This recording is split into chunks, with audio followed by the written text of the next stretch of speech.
Est-ce que vous utilisez vos genoux? Mais apprends, toi, chrétien, à ployer les genoux devant ton Dieu. Ton Dieu n'est pas mort.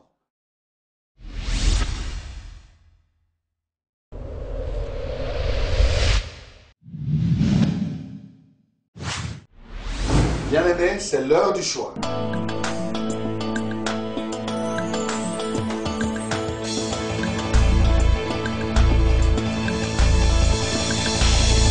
Au pied du Seigneur, je t'invite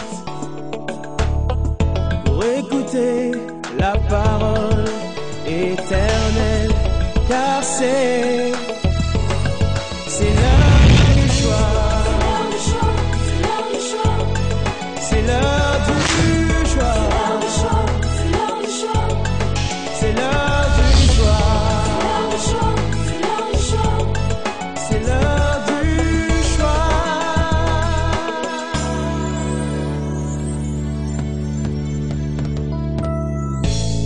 Bon appétit, bon appétit. Alléluia.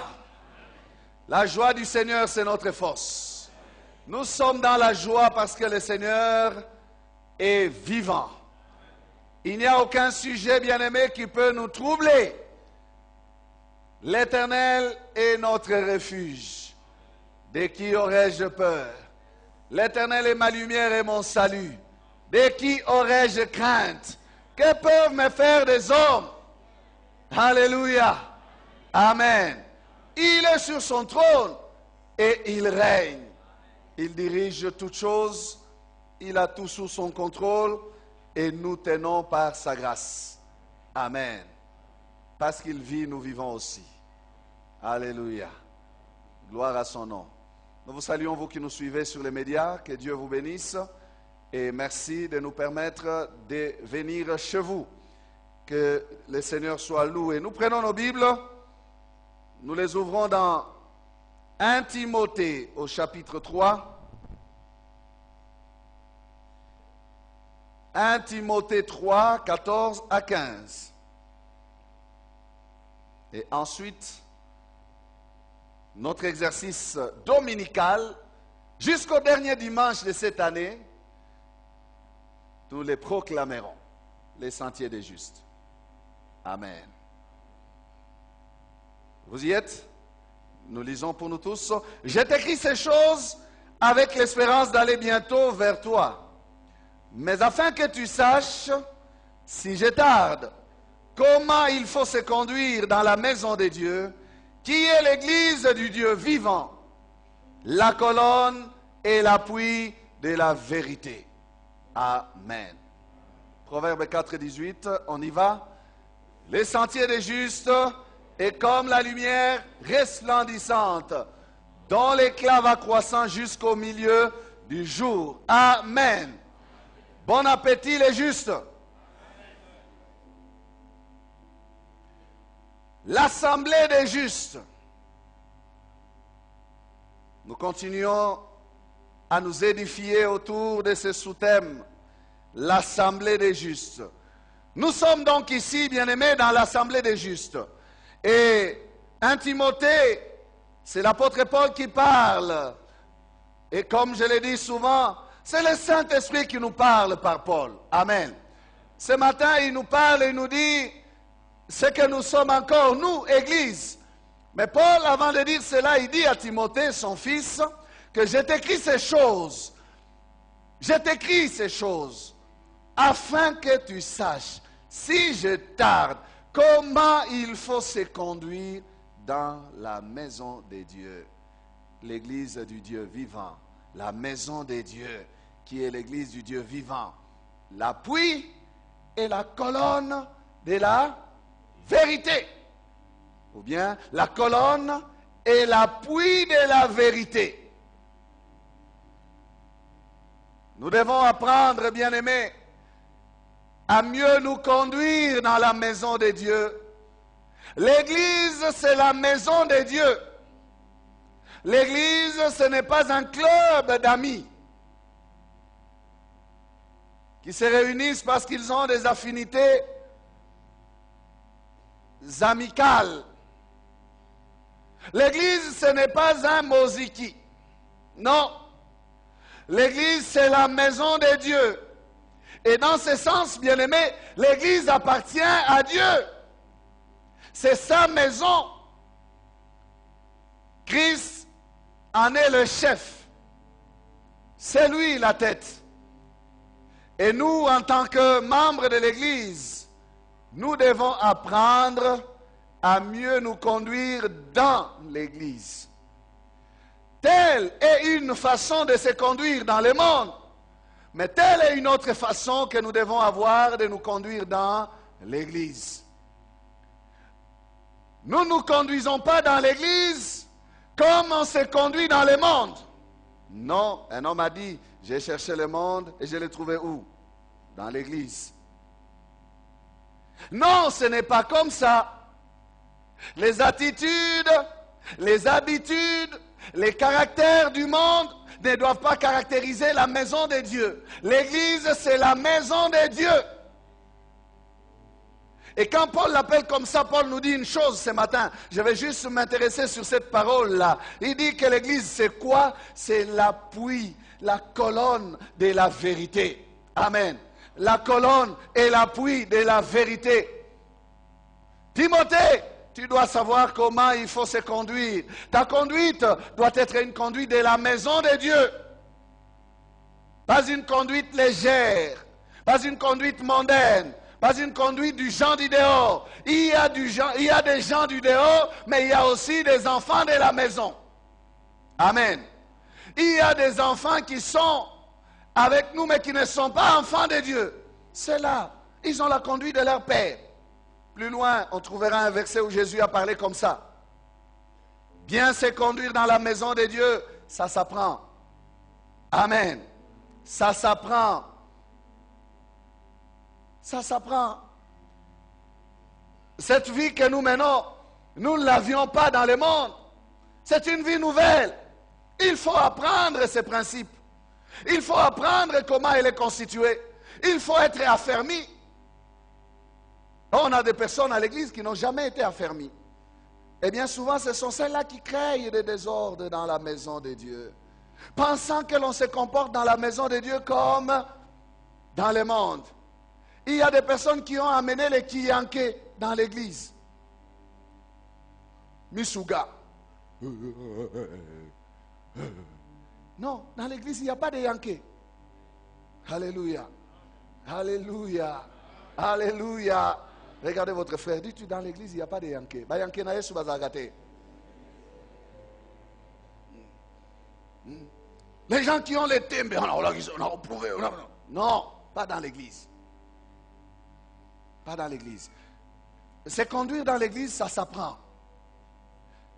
Lorsque Israël est sorti de l'Égypte, avant de traverser le Jourdain, le Seigneur a dit ceci, faites passer les sacrificateurs devant, qu'ils prennent l'arche. Ce sont eux qui vont traverser. L'arche va vous montrer le chemin. C'est un chemin que vous ne connaissez pas. Vous n'êtes jamais passé par là. Amen.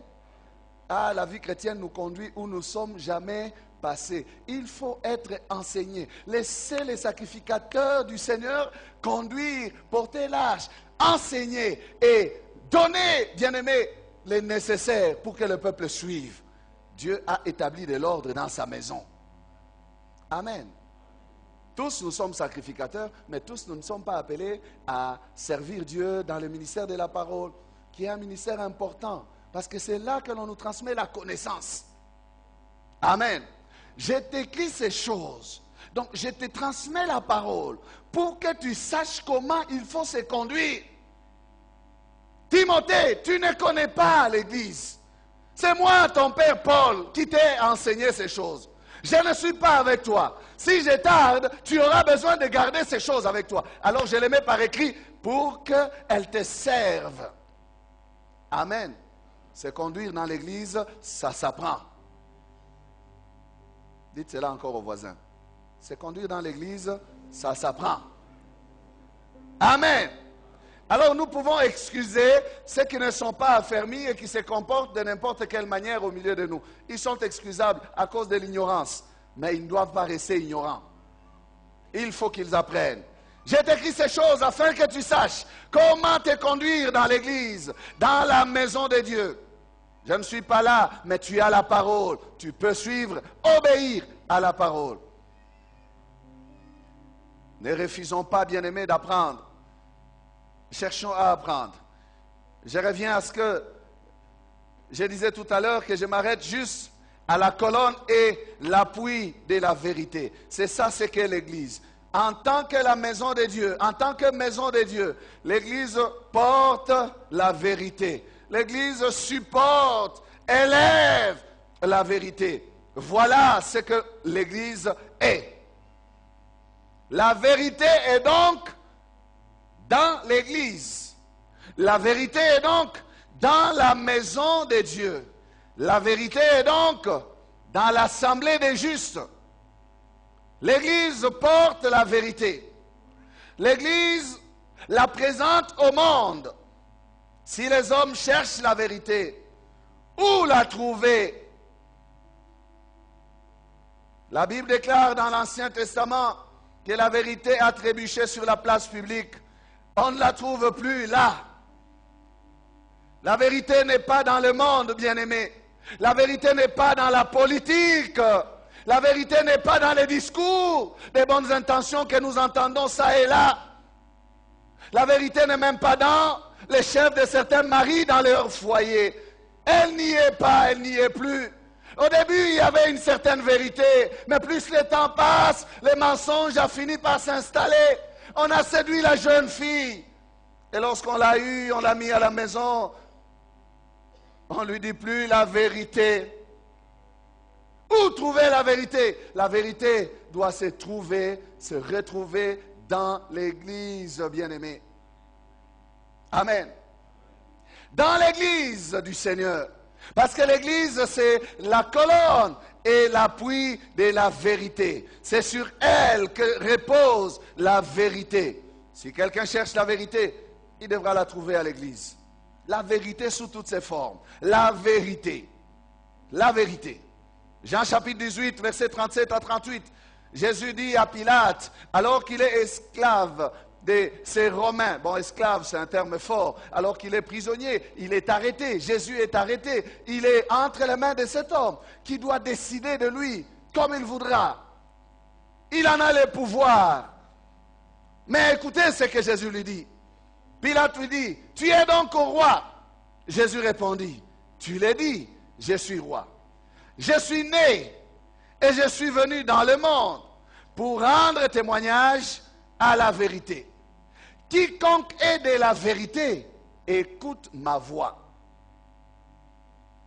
Pilate lui dit, qu'est-ce que la vérité? Après avoir dit cela, il sortit de nouveau pour aller vers les Juifs. Et il leur dit, je ne trouve aucun crime en lui. Pilate a été exposé à la vérité. Pilate s'est retrouvé en face de la vérité personnifiée même. La vérité, c'est Jésus. Il a dit dans Jean 14, 6, il a dit, je suis le chemin, la vérité et la vie. Jésus se présente comme étant la vérité. Mais Pilate ne l'a pas perçu comme tel. Pilate n'a pas compris qu'il était la vérité, qu'il était en présence de la vérité. Et Jésus nous dit qu'il n'a pas écouté sa voix, parce que Pilate n'était pas de la vérité. Quiconque est de la vérité, écoute ma voix.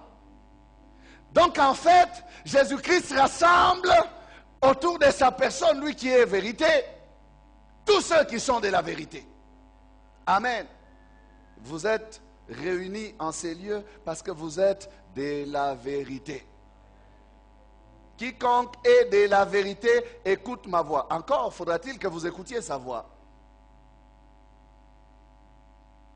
Quiconque écoute ma voix est de la vérité.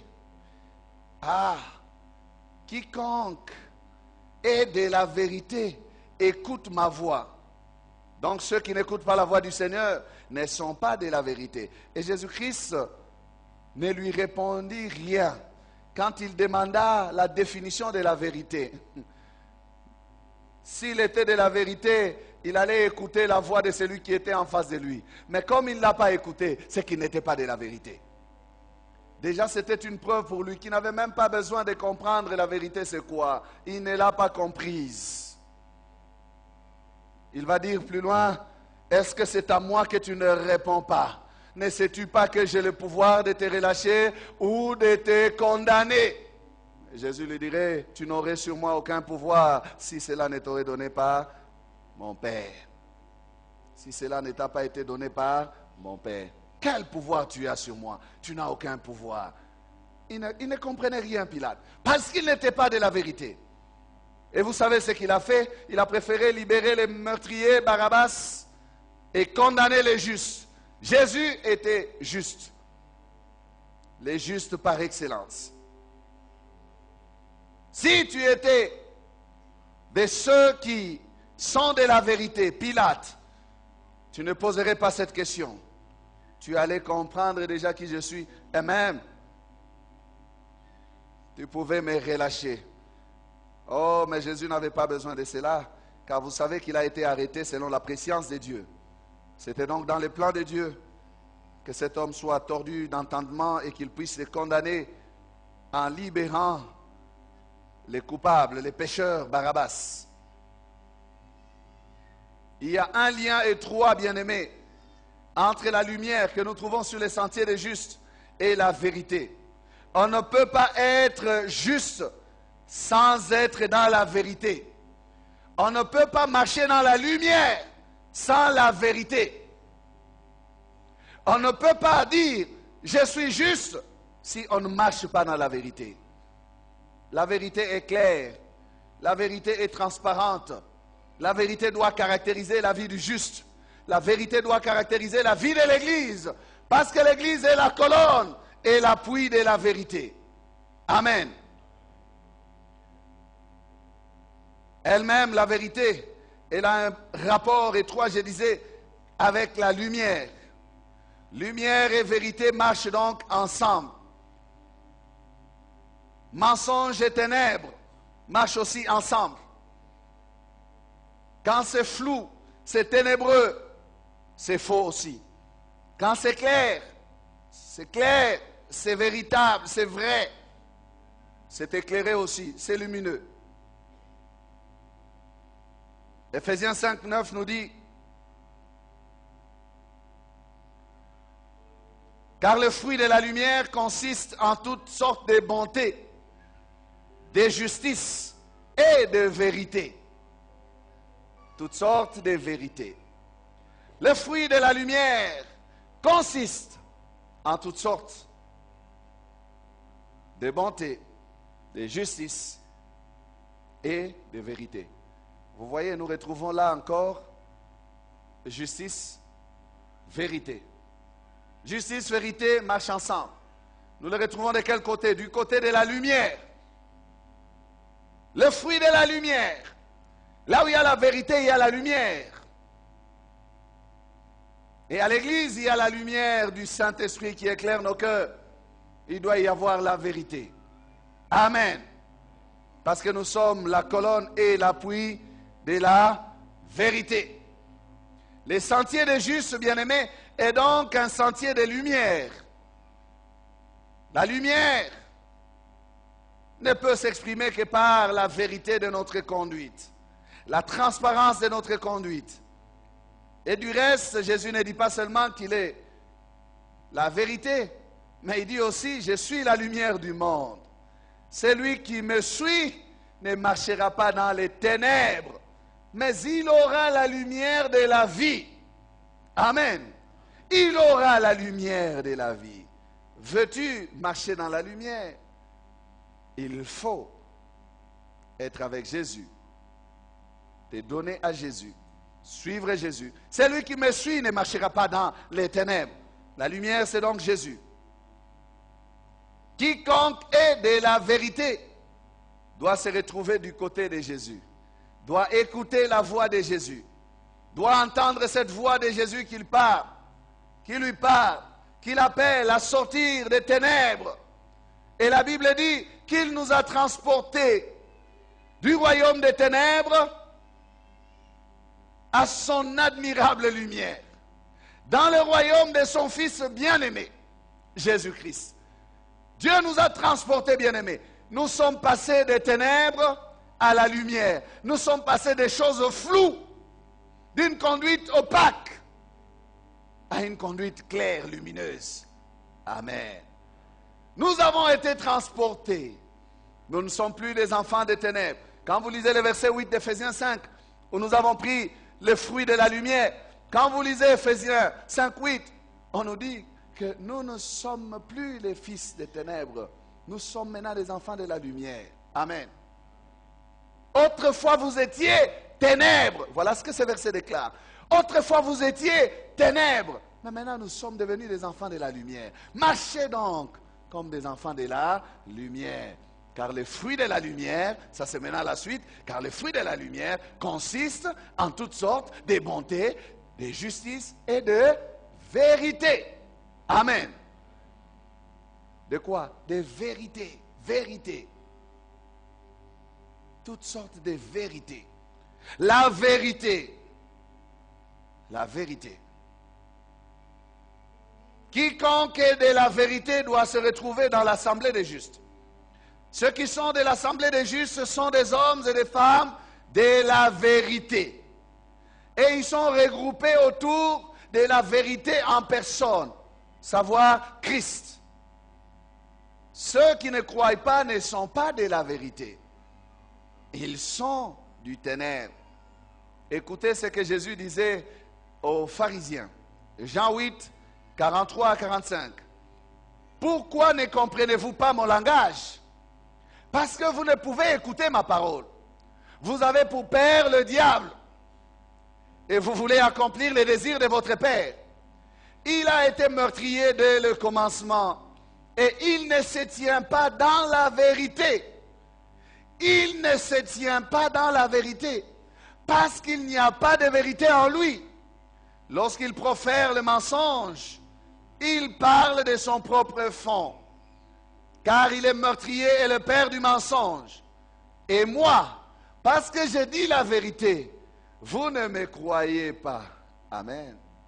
Les pharisiens ne croyaient pas Jésus à cause du fait qu'il n'était pas enfant de Dieu. Et cette vérité, bien-aimée, c'est Jésus qui nous l'enseigne. C'est Jésus qui la déclare, qui la révèle. Et ce que Jésus dit est vrai.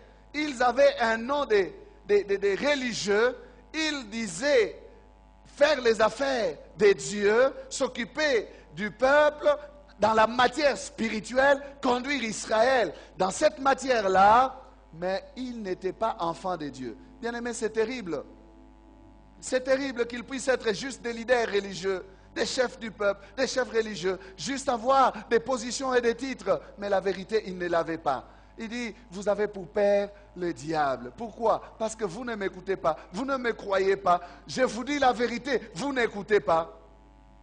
Et ça, c'est un drame.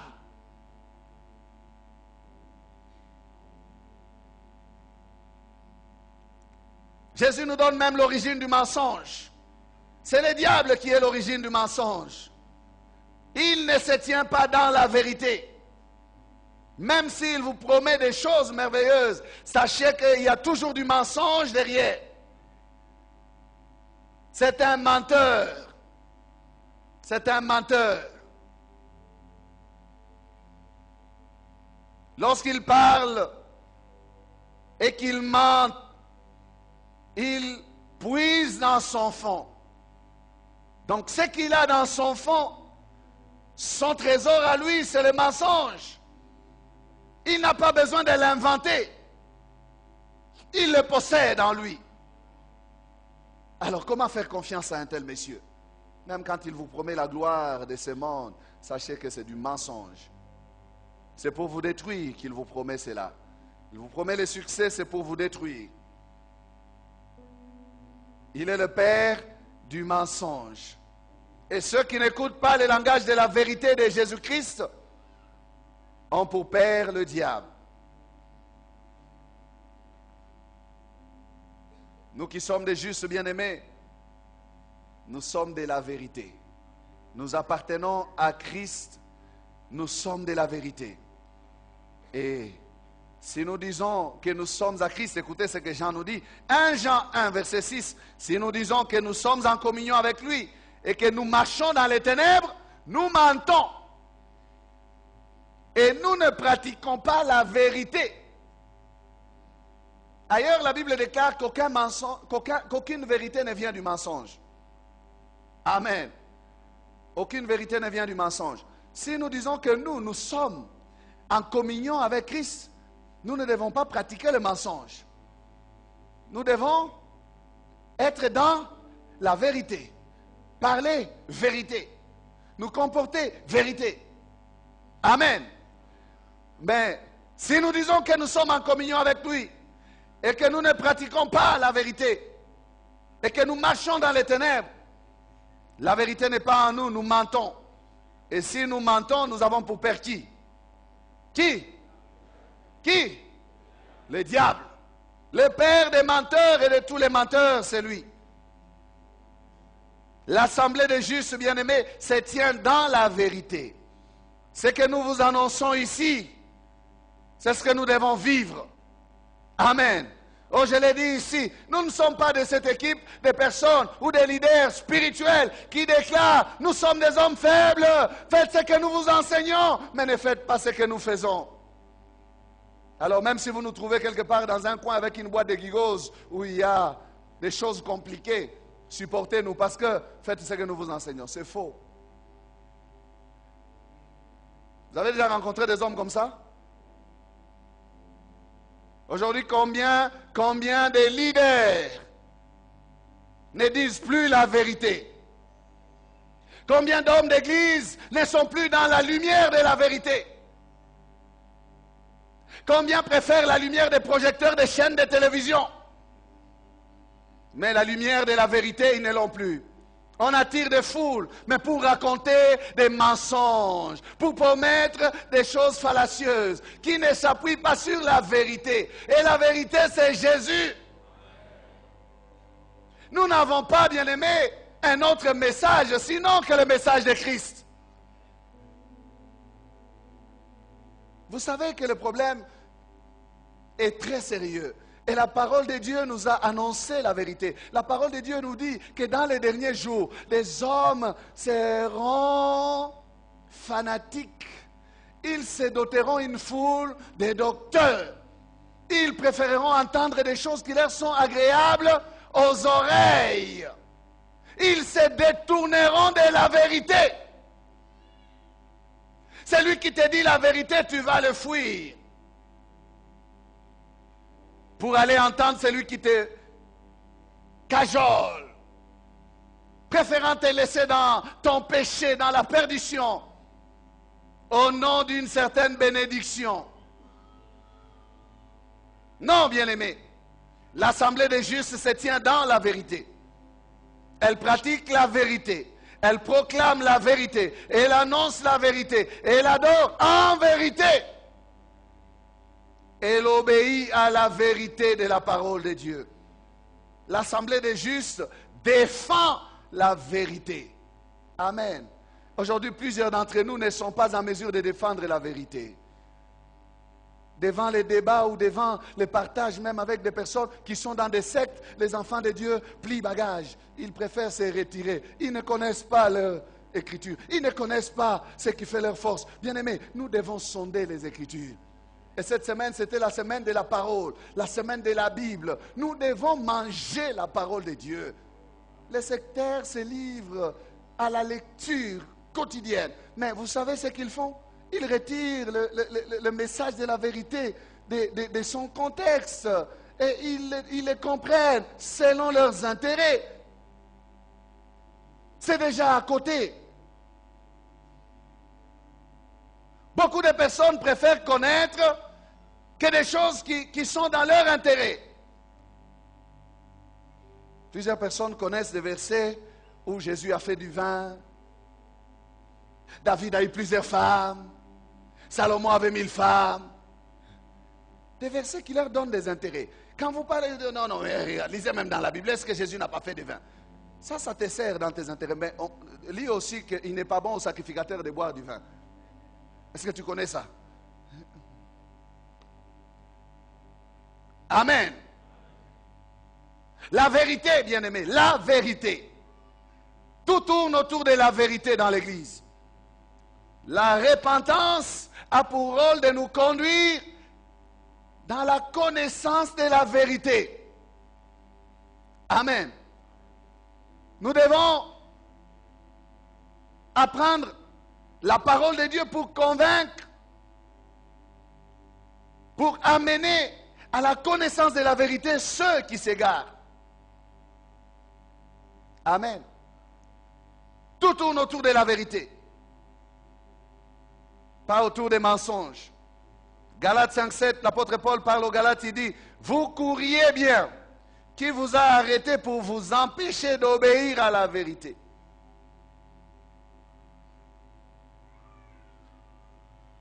Vous savez qu'est-ce qui se passe lorsqu'une assemblée refuse de croire à la vérité? Lorsqu'un groupe religieux ne croit pas à la vérité, n'accepte pas la vérité, le Seigneur envoie un esprit d'égarement pour qu'il croie au mensonge. C'est roi Akab qui ne voulait pas entendre les prophéties du prophète Michée. Le Seigneur lui a envoyé un esprit d'égarement. Il s'est doté d'une foule de prophètes qui lui disaient des mensonges. Et il s'est contenté de ceux qui disaient des mensonges. Il n'aimait pas écouter Michée. Il disait, je n'aime pas l'écouter. Il ne me dit que des choses difficiles, des choses dures. Eh bien, frères et sœurs, les choses dures sont bonnes pour notre santé. Amen. C'est comme les médicaments. La piqûre fait mal, mais ça apporte la guérison. Il dit, ne me prophétise que des choses mauvaises. Le jour où il a eu besoin d'une prophétie, le Seigneur a demandé au ciel, devant ceux qui se tiennent devant lui, qui me séduira à Akab?